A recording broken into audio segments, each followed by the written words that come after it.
Look out, Marty McFly, a Morris Park native, is taking you back to the 80s without the DeLorean. News 12 The Bronx reporter Amy Rodriguez visited this unique collection and found out the inspiration behind it. From the floor to the ceiling. I saw my whole childhood flash before my eyes. Thanks for that story, Amy. Senator Jeff Klein hosting a community cleanup in Riverdale on Saturday. Key club members from RKA 141 and Bronx High School of Science, along with business owners and residents, coming together to clean up the streets near West 235th and 236th, getting rid of litter, leaves, and debris. I was contacted by several neighborhood residents as well as some of the merchants, and they said, Johnson Avenue and the surrounding area, wasn't looking too clean. It feels really good to make a difference, knowing that people in the community appreciate it, and it's always a nice feeling to be, especially around the holiday season. It was messy, so we cleaned it, and it feels great to just work in our community. And a local community-based organization, KRVC, also participated. They provided the mulch you see right there to fill in those tree pits. Nice work, guys.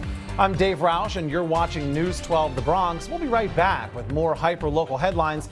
Plus, we'll have another check of your weather on the twos. Now, before we go, though, we want to take one more look at our question of the day. We would like to know, do you enjoy shopping at area flea markets? You can find a lot of bargains. It's the holiday season. Maybe you're looking for a gift. Why don't you let us know? Yes, no, or sometimes we go to the flea markets. To weigh in, you still got time. Just head over to news12.com and let us know. Again, do you like to shop at flea markets? We're coming right back after a short break. Stick around. You're watching News 12 The Bronx. We are as local news gets.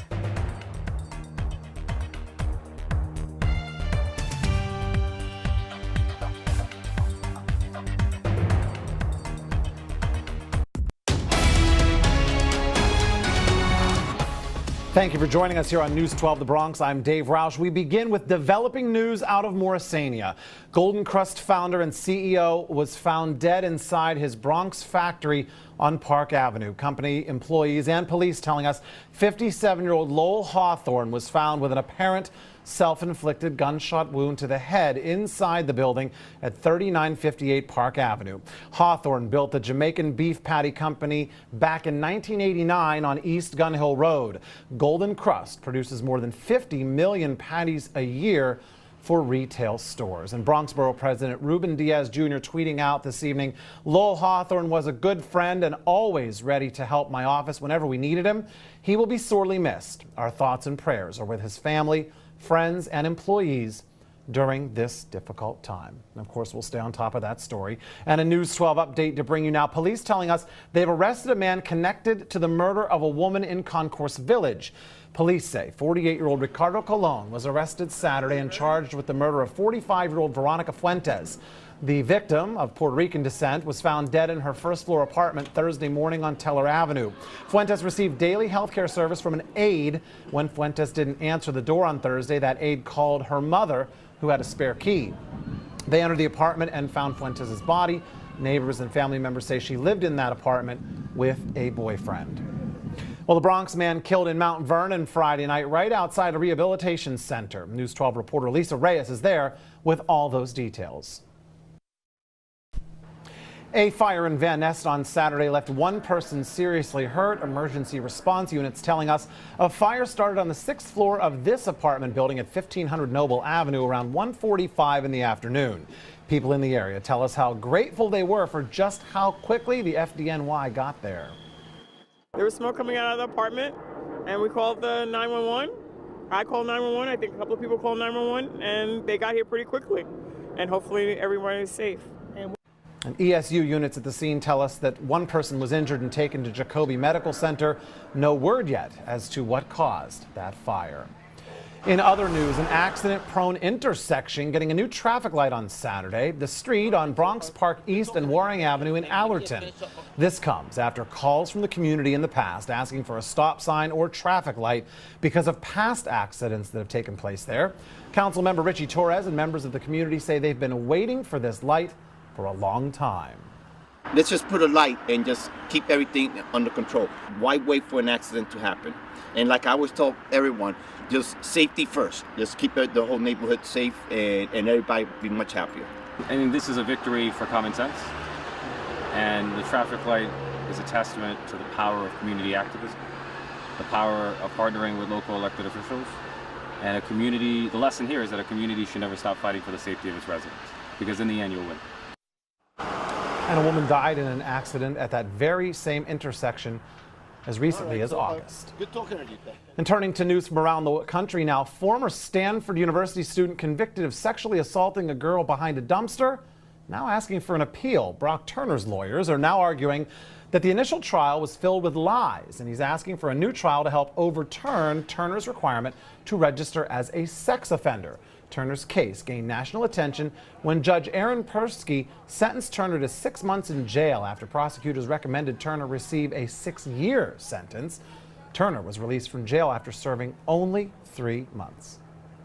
And over in South Carolina, sentencing for a former police officer who shot a fleeing black man will begin on Monday. Michael Slager pleaded guilty in federal court to violating the civil rights of Walter Scott by using excessive force.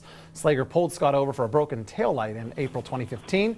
Scott attempted to flee the scene, and Slager shot him 5 times in the back. The incident all captured on cell phone video. The sentencing hearing is expected to last at least a couple of days. Meanwhile, Robert Mueller, the special counsel assigned to investigating ties between Russia and the Trump campaign, has dismissed an FBI counterintelligence expert from his investigative team. Reporters say Peter Strzok was kicked off the team after sending out tweets that could have been interpreted as being anti-Trump. Sources say the messages were sent during the campaign and made fun of Trump. Reportedly, Mueller dismissed the agent to avoid any impression of political bias.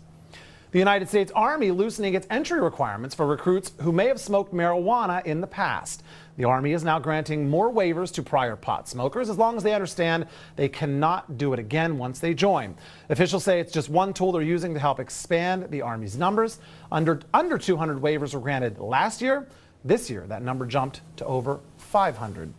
And back in our area, Governor Cuomo is back in Puerto Rico, planning to tour the recovery efforts there alongside Puerto Rico's governor, as well as visit 450 utility workers who are helping restore power there.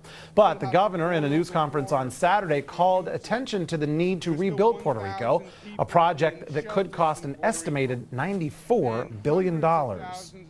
And in Puerto Rico, if we don't get the reconstruction underway in a committed fashion, the damage to the economy can be lasting.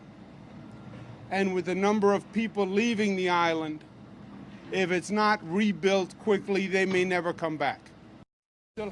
According to the governor, thousands of Puerto Ricans have left the island since it was ravaged by Hurricane Maria on September 20th. He has committed that New York State will continue to help with recovery efforts until they are completed.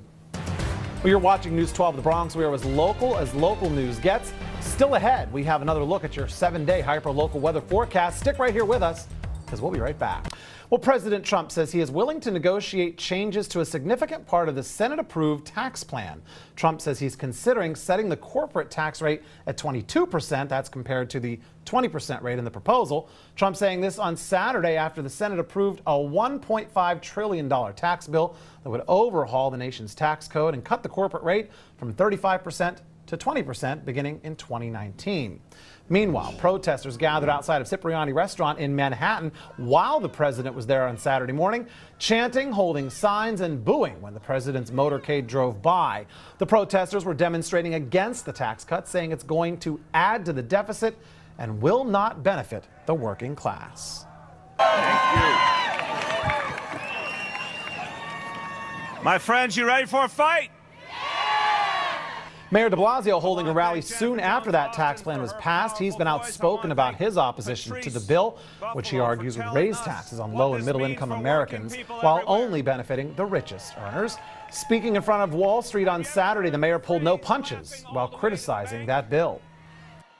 It makes no sense that after the Great Recession, the great crash that hurt millions and millions of Americans, and no one was ever held responsible in that building there, that they're about to fleece us again. They're about to take away from the working people and middle class of America again. But we have a chance to stop it. And we are ready to stop it, right? Now, that Senate plan will have to be reconciled with the tax plan that's making its way through the House of Representatives before it could be officially implemented. And Kurt is here with sports, and it's football championship season, right? And We've been through that whole season now. The Lehman Lions are on a tear. Huh? They really are. They've really been playing great this season, and now we got to see if they can bring it home. In the News 12 Varsity Report, it was actually September 24th, those Lehman Lions winning back-to-back PSAL Bowl championships, and you got to think they're going to move up next year to the big level, so good job for them. If I'm not mistaken, Chris DiTullio still the head coach over there? Chris DiTullio has really brought that program back, and we're seeing the results now. I'm familiar with Chris. He's a great guy. Congratulations, Chris, and to Lehman Lions. All right, great job, guys. I'm Dave Roush, and you're watching News 12 The Bronx. As local news gets, stick around. We'll be right back.